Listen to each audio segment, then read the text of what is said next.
11 अक्टूबर 1967 record चला है। आखिर वह दिन आया आज, मीठी मीठी रूहानी बच्चों ने ये गीत सुना। भल गाते हैं जिस दिन के मोहताज थे, या जिस दिन के लिए बेकरारी से इंतजार करते थे। वास्तव में तो कोई को पता नहीं है कि बाबा कब आए करके हमको सदगति देंगे और कौन सा बाप आवेगा, कौन सी सदगति देंगे। मोहताज हैं तो जरूर, परंतु ये नहीं जानते कि सिरताज कैसे बनेंगे। सिरताज बनेंगे ये भी किसी को पता नहीं है। गीत तो ठीक है, परंतु अर्थ नहीं समझते हैं। गीता भी बरोबर है,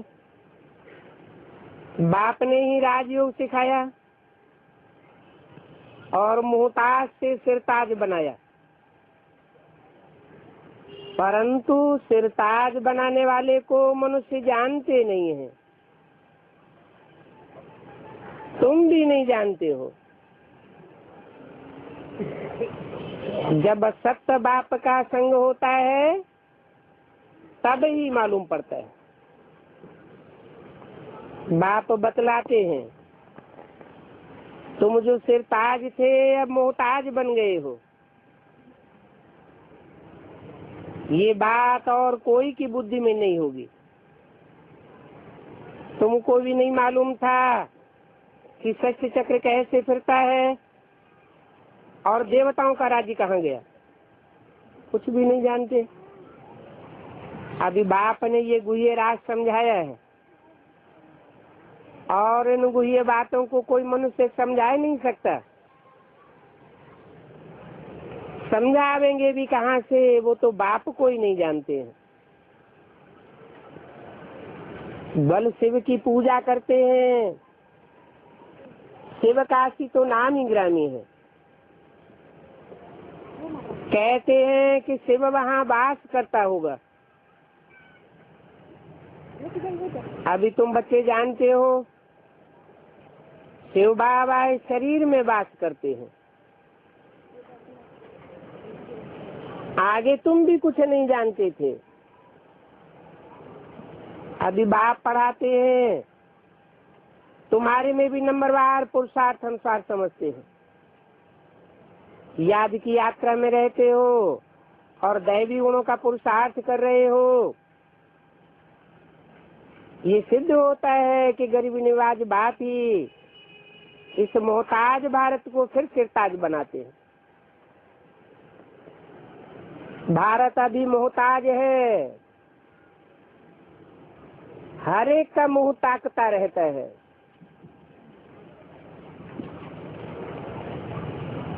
कितना उधार लेता है। अभी बाप सिरताज बनाते हैं। तुम जानते हो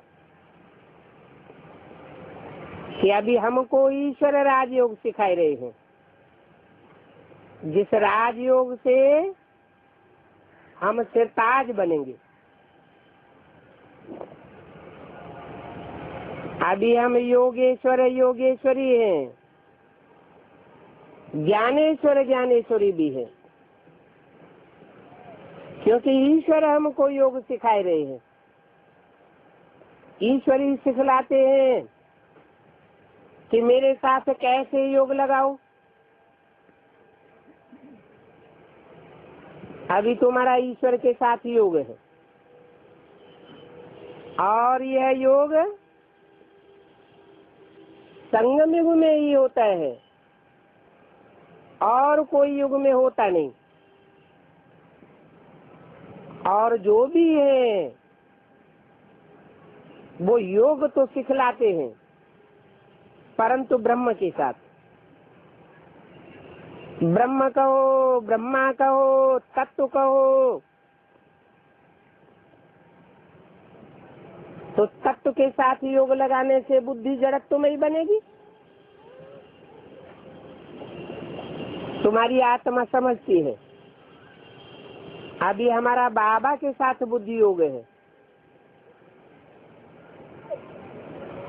हमारा बाबा बुद्धिमानों की बुद्धि है। उसे सत्य चित्त आनंद कहा जाता है।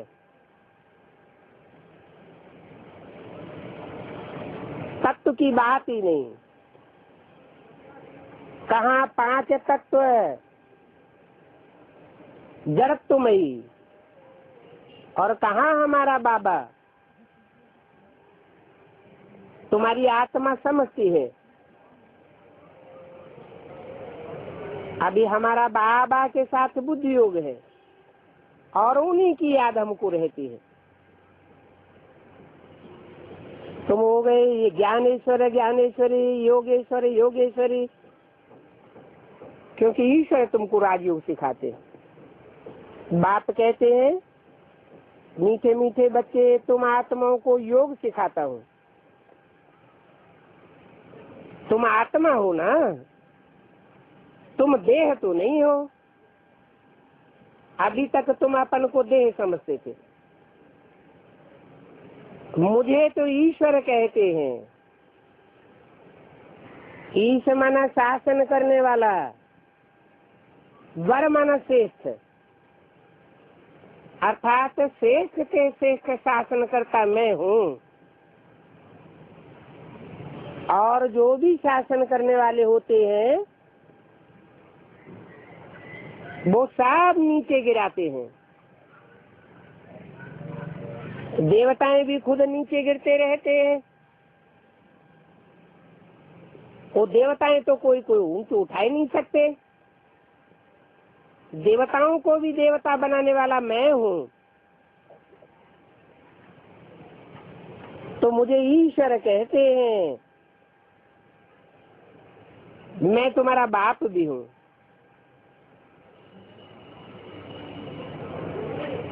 बाप कैसे हूँ? बाप तो जन्म देता है। बच्चा पैदा होता है तो रचना कहा जाता है। तुम तो आत्मा हो। आत्मा रचना कैसे हुई? आत्मा तो अविनाशी है। अविनाशी आत्मा और अविनाशी बाप। फिर तुम्हारी आत्मा का बाप कैसे है? क्योंकि पहले तुम अपन को नहीं जानते थे, देह समझते थे। बाप आते हैं तो तुमको तुम्हारी आत्मा का परिचय देते हैं, बताते हैं कि तुम देह नहीं हो, 5 तत्वों का पुतला नहीं हो, तुम आत्मा हो। और ये भी बताते हैं, इन एडवांस बताते हैं, अगर तुम यह ज्ञान और राजयोग सीखेंगे तो तुम्हारी आत्मा कौन सा विशेष पार्टधारी है और 84 के चक्र में तुमने क्या क्या पार्ट बजाया है वो भी तुम जान जाएंगे। पहले नहीं जानते थे, अब तुमको परिचय मिला है, तो इस आधार पर मैं तुम्हारा बाप हूँ। ऐसे तो आत्मा अविनाशी है, परमपिता परमात्मा भी अविनाशी है। आत्मा निराकार, आत्माओं का बाप भी निराकार।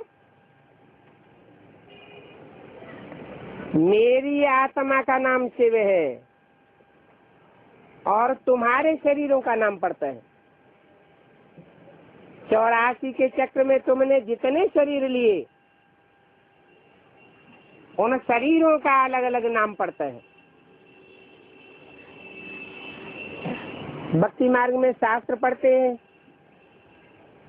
शास्त्रों में जो भी नाम दिए हुए हैं वो इस समय संगम युग की यादगार है।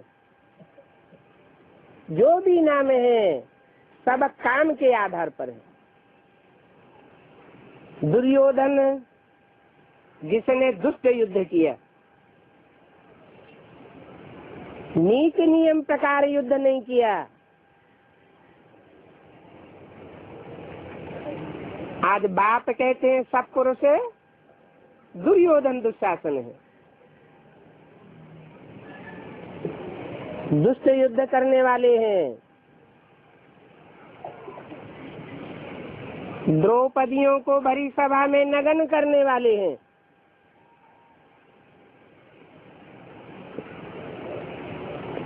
आज सारा भारत ही नहीं, सारी दुनिया के पुरुष मनुष्य मात्र दुर्योधन दुशासन बन पड़े। बाप कहते हैं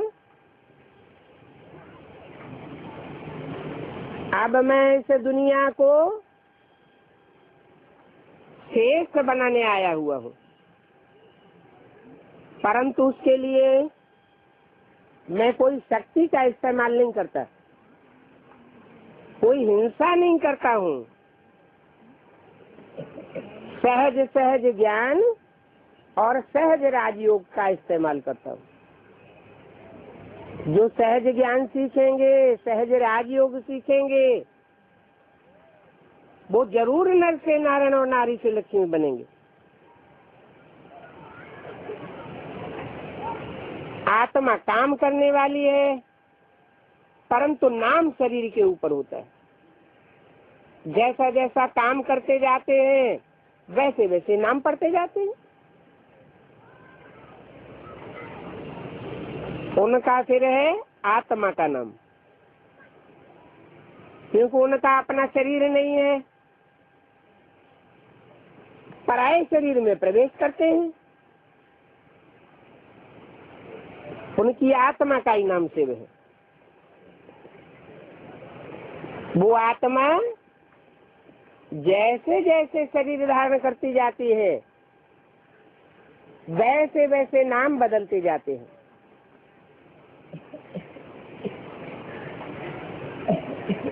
दादा लेखराज में प्रवेश किया तो ब्रह्मा नाम पड़ा, कोई और में प्रवेश करेंगे तो वैसा नाम पड़ जाएगा। भगवान के तो अनेक नाम हैं, जैसा जैसा काम करते गए वैसे वैसे नाम पढ़ते गए।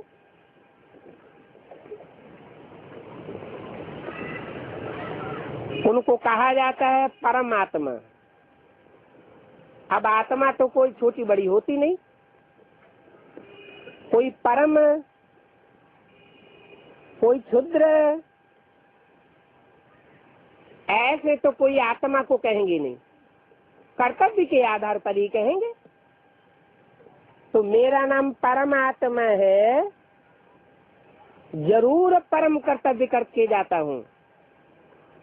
जो कर्तव्य संसार में और कोई मनुष्य मात्र नहीं करके जाता, कोई भी धर्म पिता करके नहीं जाता, वो कर्तव्य मैं करके जाता हूँ। इसलिए ऊंचे से ऊंचे आत्मा है, ऊंचे से ऊंचे कर्तव्य करने वाली। और तुम सभी आत्माओं का नाम है शालिग्राम।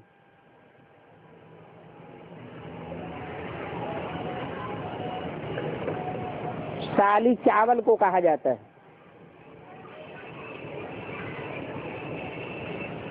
चावल में पहले छिलका होता है, ये है देह अभिमान का छिलका। देह अभिमान का छिलका जब उतर जाता है तो शुद्ध चावल बन जाता है। भक्ति मार्ग में टीका लगावेंगे तो टीका के साथ साथ चावल भी लगावेंगे। एक चावल नहीं लगाते हैं, ग्राम अर्थात चावलों का समूह टीका में लगाया जाता है। टीका है विश्व की बादशाही की निशानी। बाप आते हैं तो नंबरवार बच्चों को विश्व की बादशाही देते हैं। इन हिस्ट्री में हुए छोटे बड़े राजाओं को राजा किसने बनाया? राजाई किसने सिखाई? कब सिखाई? कोई मनुष्य मात्र ने तो नहीं सिखाई। बाप ही आकर के ज्ञान और राजयोग के द्वारा राजाई सिखाते हैं। ये राजाई तुम प्राप्त करते हो तो अकेले राजाई कर लेते हो क्या? राजाई करने के लिए तो फिर सहयोगी भी चाहिए। तो यथा राजा तथा प्रजा, जैसा जैसा राजा होगा वैसी वैसी प्रजा उसकी सहयोगी बनेगी। इसलिए शालिग्राम कहा जाता है। आत्माओं की भी कैटेगरी होती है, जैसी जैसी कैटेगरी होगी वैसा वैसा राज्य करेगा।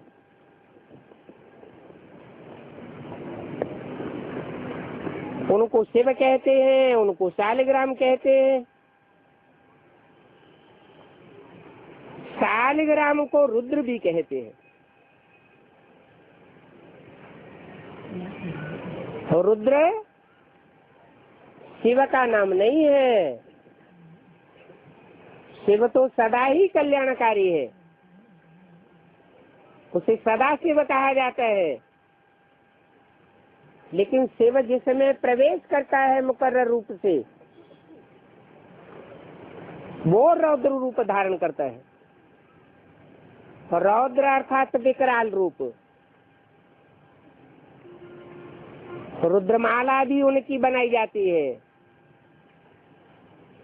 माला अर्थात संगठन। ऐसा रौद्र रूप धारण करने वाली आत्माओं का संगठन तैयार होता है। ऐसा विकराल रूप धारण करते हैं जो संसार से आतताइयों का खुलासा कर देते हैं। उनकी यादगार में रुद्र यज्ञ रचे जाते हैं। रुद्र यज्ञ रचते हैं तो लाखों लाख शालिग्राम बनाते हैं। सुबह को बनावेंगे और शाम को बिगाड़ देंगे। ये शूटिंग की यादगार है। भगवान जब आते हैं तो 5-4 वर्ष के ड्रामा की शूटिंग कराते हैं, रिहर्सल कराते हैं। रिहर्सल के टाइम में जो पहले जन्म की विशेष आत्माएं हैं, जो सारी दुनिया के सामने रौद्र रूप धारण करती हैं, वो ज्ञानी तू आत्माएं हैं। पहले जन्म की प्रजा की भी कोई विशेष खसूसियत होती है जो और जन्मों की और डायनास्टी की प्रजा में नहीं होती। वो सारे संसार से लोहा लेने वाले हैं। सारी दुनिया उनका दुश्मन बनती है क्योंकि उनको विश्व की बादशाही मिलती है। और सबको ये दुनिया छोड़ करके परमधाम वापस जाना पड़ता है। तो जरूर रौद्र रूप धारण करते होंगे। उनको फिर शिव नहीं कहेंगे, शिव एक ही है। शिव माना कल्याणकारी। वो सदैव कल्याण ही कल्याण करता है। अकल्याण का हिसाब किताब कोई भी आत्मा के साथ नहीं है।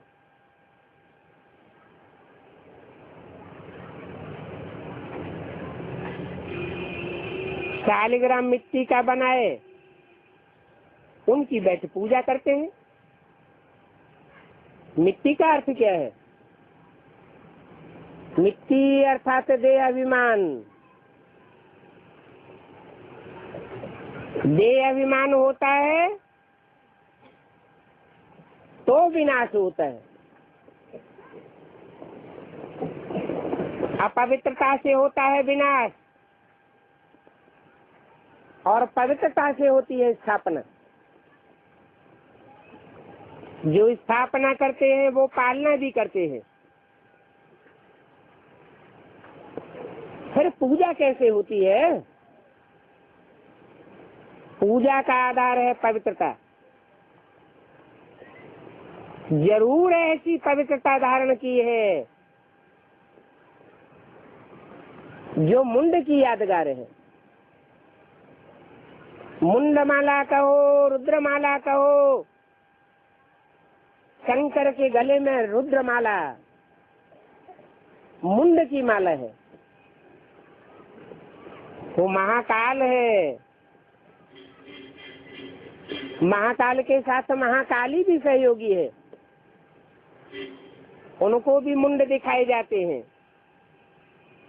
मुंड का अर्थ ही है मनसा से विशेष सेवा करने वाले, मनसा की एकाग्रता से सारे वायुमंडल को कंट्रोल करने वाले। बुद्धिमान बाप के बुद्धिमान बच्चे हैं, ज्ञानी तू आत्मा बच्चे हैं। बाप कहते हैं ऐसे ज्ञानी तू आत्मा बच्चे मुझे विशेष प्रिय है, जो ज्ञान की बातों में विशेष रस लेते हैं। ज्ञानदाता एक है और भक्ति सिखाने वाले अनेक हैं। भक्ति से होती है दुर्गति और ज्ञान से होती है सदगति।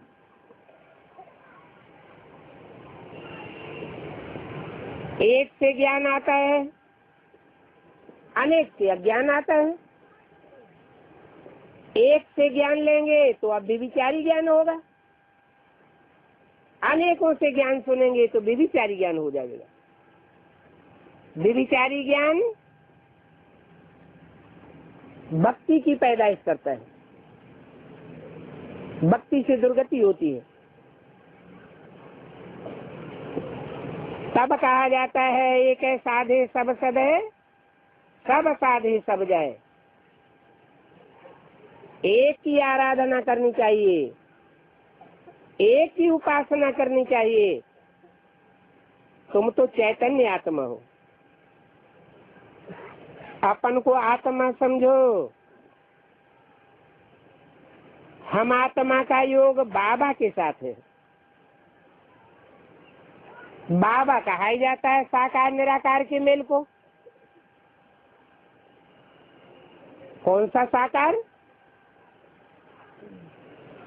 जो सृष्टि रूपी रंगमंच का हीरो है, हीरो पाठधारी है, मुख्य एक्टर है। डायरेक्टर कहो, मुख्य एक्टर कहो, रिसेप्टर कहो, बात एक ही है।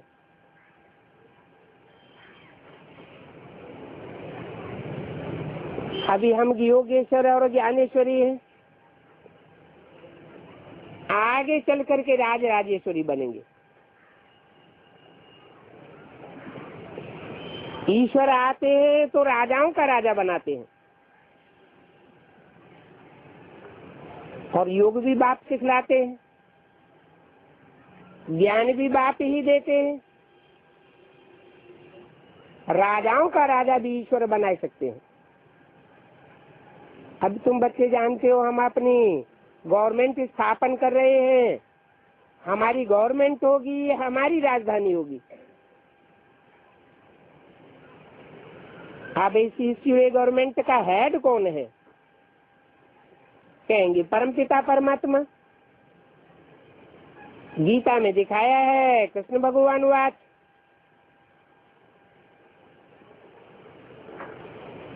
तो कृष्ण फिर महाभारत युद्ध का हेड हो गया, परंतु वह तो हो नहीं सकता। तुम्हारी तो पांडव गवर्नमेंट गाई हुई है, पांडव गवर्नमेंट का मुखिया पंडा होना चाहिए। उन्होंने पांडवों के बाप का नाम पांडु रख दिया है। पांडवों को कहते हैं पांडुपुत्र। पांडव गवर्नमेंट और कौरव गवर्नमेंट, वास्तव में राज्य अभी दोनों का नहीं है।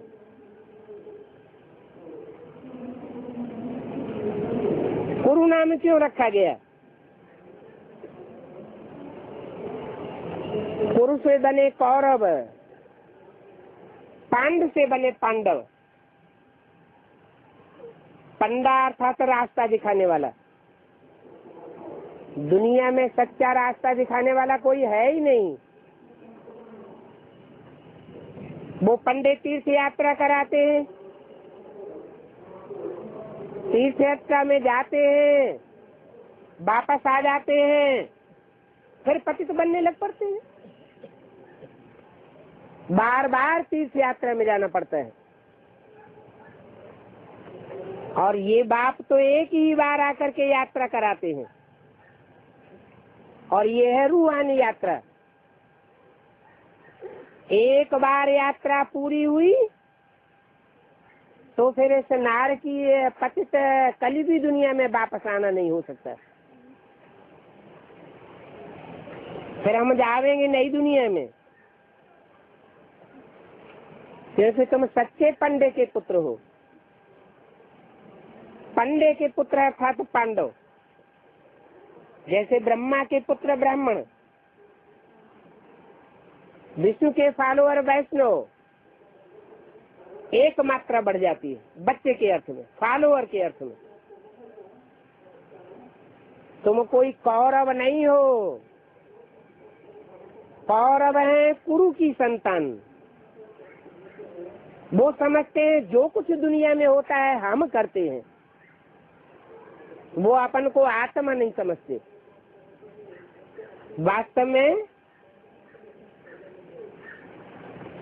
स्वर्ग और नरक बनाना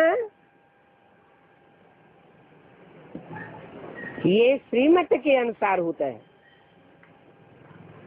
भगवान जो हमको श्रीमत देते हैं, उस श्रीमत के अनुकूल हम चलते हैं तो स्वर्ग बनता है। श्रीमत के बरखिलाफ चलते हैं तो नरक बनता है। तो जो समझते हैं कि हम ही सब कुछ करने वाले हैं, भगवान श्रीमत दे करके कुछ नहीं करता, वो ही कौरव हैं और कुरु के बच्चे हैं। वो अपन को देह समझते हैं, देह अहंकार में डूबे रहते हैं। इसलिए उनकी राजधानी का नाम क्या दिखाया है? नहीं मालूम? हस्तिनापुर। हस्ती माने हाथी, ना माने का, पुर माने नगर, हाथियों का नगर। जानवरों में कौन सा ऐसा जानवर होता है जो देह अभिमान में सदा झूमता रहता है? हाथी।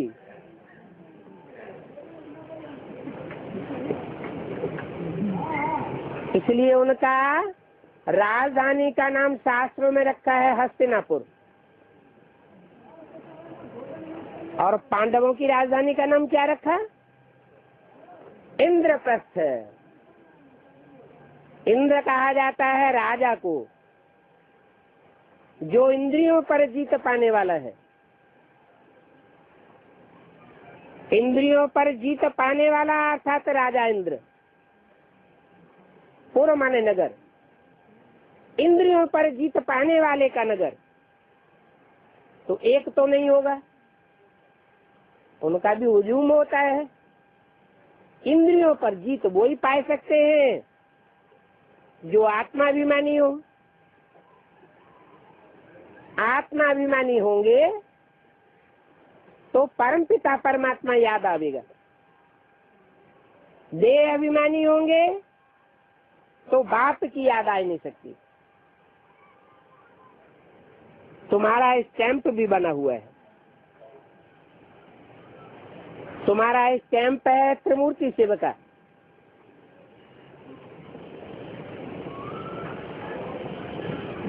त्रिमूर्ति शिव कहना चाहिए, शिव कहना रांग है, शिव जयंती कहना रांग है, त्रिमूर्ति शिव जयंती कहना चाहिए। क्योंकि शिव तो निराकार है, बिंदु है, वो कैसे कार्य करेगा, उसकी जीत कैसे होगी? वो तीन मूर्तियों के द्वारा जीत पहनाते हैं। ब्रह्मा की मूर्ति के द्वारा ब्राह्मण धर्म की स्थापना, शंकर की मूर्ति के द्वारा आतताई ब्राह्मणों का विनाश, रावण कुंभकर्ण मेघनाथ जैसे ब्राह्मणों का विनाश, और जो श्रेष्ठ ब्राह्मण बचते हैं सूर्यवंशी ब्राह्मण, उनकी विष्णु द्वारा पालना। तो ये तीन मूर्तियां हैं परमात्मा बाप के कर्तव्य को निभाने वाली। इन त्रिमूर्ति के बारे में तो सबको मालूम है। मनुष्य तो बेचारे बिल्कुल इडियट बन गए हैं, नाम रखते रहते हैं त्रिमूर्ति रोड, त्रिमूर्ति हाउस। उनसे पूछो ये नाम क्यों रखा है, किसने काम किया ऐसा, तो कुछ भी नहीं बता सकेंगे। जरूर कोई तीन मूर्तियां हुई हैं जिन्होंने तीन प्रकार के रास्ते बताए पब्लिक को। ब्रह्मा ने जो रास्ता बताया, उस रास्ते को जिन्होंने अनुगमन किया वो ब्रह्म समाजी कहलाए भक्ति मार्ग में। विष्णु ने जो रास्ता बताया, उस रास्ते का जिन्होंने अनुगमन किया वो वैष्णव पंथी कहलाए भक्ति मार्ग में।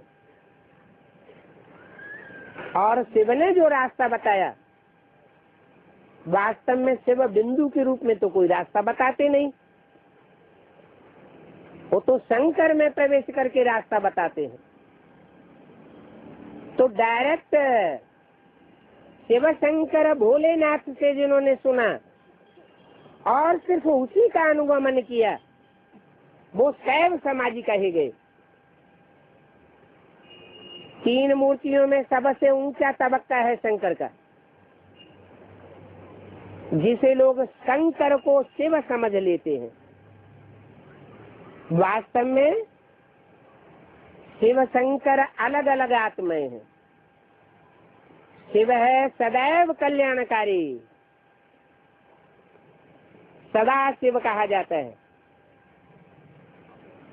शंकर को शिव नहीं कहेंगे। शंकर अगर शिव हो तो सदा शिव कहा जाए।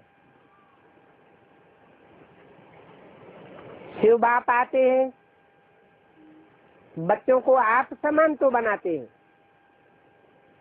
परंतु जो बच्चे आप समान बनते हैं, बाप समान बनते हैं, निराकारी निर्विकारी निरहंकारी बनते हैं, उन बच्चों में शंकर का नाम पहले है। वो पहले पहले ऐसी स्टेज को प्राप्त करता है। इसलिए 33 करोड़ देवताओं के बीच में सिर्फ शिव का नाम शंकर के साथ जोड़ा जाता है, और कोई भी देवता का नाम नहीं जोड़ा जाता। शिव विष्णु नहीं कहेंगे, शिव ब्रह्मा नहीं कहेंगे, शिव जगदम्बा नहीं कहेंगे, शिव शंकर कहेंगे। परंतु लोगों को भ्रम हो गया कि शिव शंकर एक ही है, क्योंकि पर्सनालिटी तो एक ही होती है, व्यक्तित्व तो व्यक्त में एक ही दिखाई पड़ता है, इसलिए ये भ्रम हो जाता है। वास्तव में शिव की आत्मा अलग, जो जन्म मरण के चक्र में कभी नहीं आती। और शंकर की आत्मा अलग है। शंकर देहधारी है, देह को धारण भी करता है, परंतु सब शिव जब उसमें प्रवेश करते हैं तो देह की स्मृति का त्याग भी करता है। इसलिए शिव शंकर मिला के एक कर दिया है। तो तुम्हारा जो राज्य स्थापन होता है उस राज्य का भी कोई हेड होना चाहिए।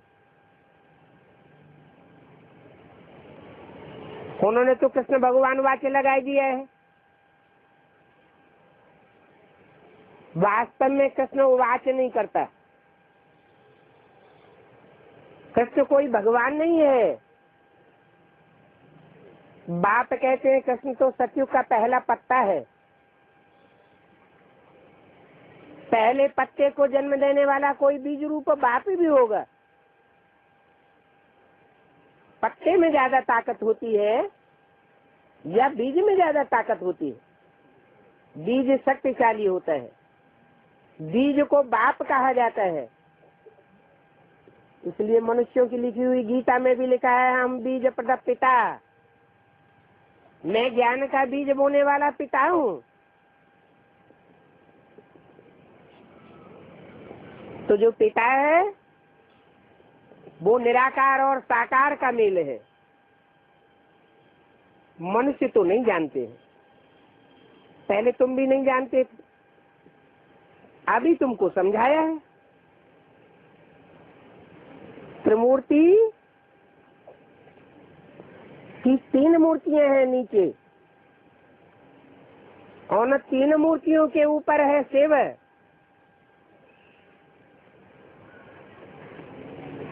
वो ही ज्ञान का सागर है, वो ही पतित पावन है। किसके द्वारा पतित पावन है? कौन सी मूर्ति के द्वारा पतित पावन है? ब्रह्मा की मूर्ति के द्वारा पतित पावन है, विष्णु की मूर्ति के द्वारा पतित पावन है, या शंकर की मूर्ति के द्वारा पतित पावन है? पतित पावन मूर्ति एक होगी या 3 होंगी?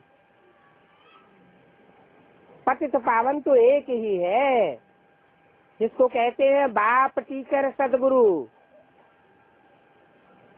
वो हमारा बाप भी है, वो हमारा टीचर भी है, और सदगति दाता सदगुरु भी है। काहे की सदगति करते हैं? पहले पहले ज्ञान सुना करके बुद्धि की सदगति करते हैं। मन बुद्धि को ही आत्मा कहा जाता है। आत्मा की सदगति होती है तो शुद्ध वाइब्रेशन निकलते हैं, शुद्ध संकल्प हो जाते हैं। संकल्पों को बीज कहा जाता है।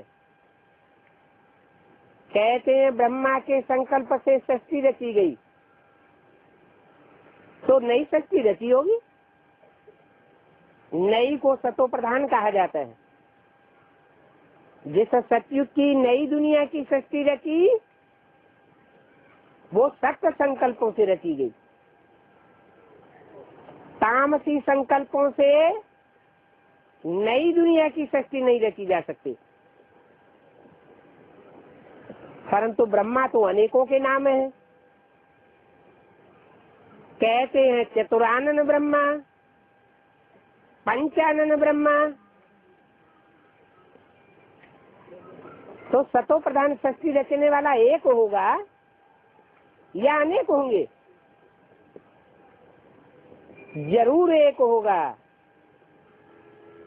इसलिए कहा जाता है एक सदगुरु निराकार अकाल मूर्त। उसकी मूर्ति भी है, उस मूर्ति को कोई काल नहीं खा सकता, अकाल है। कालों का काल महाकाल कहा जाता है। इसलिए भक्ति मार्ग में भी कहते हैं कि शंकर का कोई बाप नहीं और शंकर की कभी मृत्यु नहीं होती। वो अमरनाथ कहा जाता है। अमर अर्थात कभी न मरने वाला। परंतु ऐसा तो कोई देहधारी दुनिया में हुआ ही नहीं जो कभी मरने वाला न हो, शरीर छोड़ने वाला न हो। वो सिर्फ एक ही ऐसी आत्मा शरीर धारण करने वाले का गायन है जिसमें परमात्मा बाप मुकर्रर रूप से प्रवेश करते हैं। सारी दुनिया का विनाश हो जाता है, सारी दुनिया काल के गाल में जाती है, परंतु उसको काल के गाल में जाता हुआ कोई नहीं देखता। ऐसे नहीं कि शंकर के शरीर का विनाश नहीं होता है, वो शरीर छोड़ता ही नहीं है, परंतु उसको शरीर छोड़ते हुए कोई देखता नहीं है। इसलिए बताया कि तीन मूर्तियों में सबसे ऊपर वाली मूर्ति है शंकर। कहा जाता है देव देव महादेव, देव ब्रह्मा, देव विष्णु और सबसे ऊपर उन दोनों देव देव के ऊपर महादेव कहा जाता है। जितने भी 33 करोड़ देवताएं हैं, उन 33 करोड़ देवताओं के बीच में बड़े से बड़ा देवता, क्योंकि सुप्रीम सोल बाप उसमें प्रवेश करते हैं मुकर्रर रूप से। ऐसे नहीं औरों में नहीं प्रवेश करते हैं। औरों के नाम भी ब्रह्मा पढ़ते हैं, लेकिन और है ब्रह्मा और उसको कहा जाता है प्रजापिता ब्रह्मा। ब्रह्मा का अर्थ है बड़ी माँ। माताएं अनेकों हो सकती है, लेकिन बाप एक ही होता है। तो जो भी पंचानन ब्रह्मा नाम पड़ा है, उनमें एक ब्रह्मा ऐसा भी है जो प्रजापिता ब्रह्मा कहा जाता है। सारी प्रजा 500-700 करोड़ का भार उसके ऊपर है। जब तक सबका उद्धार न हो जाए, तब तक वो आत्मा इस सृष्टि रूपी रंगमंच को छोड़ करके वापस नहीं जा सकती। सारी दुनिया, सारी वसुधा उसके लिए कुटुंब के समान है। सबका उद्धार करने का जिम्मा उसके ऊपर पड़ता है। बाप आकर के पहचान देते हैं, बच्चे तुम्हारा ये पार्ट है। तो जिसके ऊपर जिम्मेवारी है वो अपनी जिम्मेवारी को अंत तक निभाता है।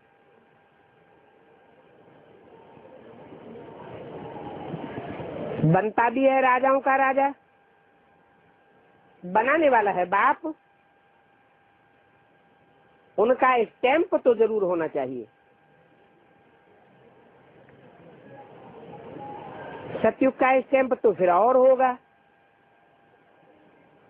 कौन सा होगा? सतयुग का स्टैंप होगा लक्ष्मी नारायण का। और अभी तुम ब्राह्मण हो, तुम्हारा स्टैंप कौन सा होना चाहिए? तुम्हारा स्टैंप है त्रिमूर्ति सेवका। वो तो जो राज्य करेंगे उनका स्टैंप बनावेंगे। जैसे Edward the first, Edward the second, उनका स्टैंप चलता आया। एडवर्ड सेकंड आवेगा तो उनका स्टैंप बना देंगे। बाबा कोशिश करते रहते हैं। इसमें तुम बच्चों को डरने की कोई बात नहीं है। तुम स्टैंप बनाओ, जरूर कोई पत्थर भी मारेंगे। पत्थर मारेंगे तो बात खिलेगी। कोर्ट आदि में केस होगा। ऐसे भी नहीं कि तुमको जेल में डाल देंगे। तुम डरो मत, बात समझाते हैं। तुम ब्राह्मण संप्रदाय अपनी स्टैंप बनाओ, तुम्हारी रूहानी गवर्नमेंट है, तुम पांडव गवर्नमेंट हो, तो तुम बच्चों को नशा चढ़ेगा कि देखो हमारा भी स्टैंप है, हमारी अपनी गवर्नमेंट है। तो जरूर शिव बाबा का स्टैंप चाहिए, जिस पर तुम समझा सकते हो। तो उस बाप को याद करने से तुम यह लक्ष्मी नारायण बनेंगे। अभी तो तुम ब्रह्मा कुमार कुमारियां ढेर हो गए हो। बाबा ने ये भी समझाया है कि ब्रह्मा कुमार कुमारी अक्षर से पहले प्रजापिता शब्द जरूर डालो। बाबा डायरेक्शन देते हैं, परंतु बच्चे उस पर अटेंशन नहीं देते। क्यों नहीं अटेंशन देते? क्योंकि बुद्धि में आता नहीं है। वो समझते हैं दादा लेखराज ही प्रजापिता है,